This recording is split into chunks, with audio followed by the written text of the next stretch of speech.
In front of me is POCO M8 and today I would like to show you how you can edit password in Passwords Manager.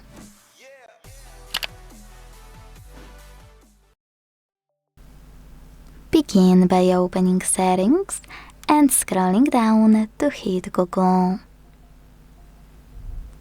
Now select All Services. Scroll again and tap on Autofill with Google here. Select the Google Password Manager and tap on any password you want to edit. Enter your screen lock, hit Edit button and change whatever you want to. When you're done, tap on Save at the top right corner.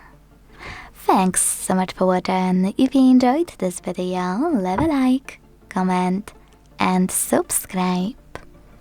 Bye!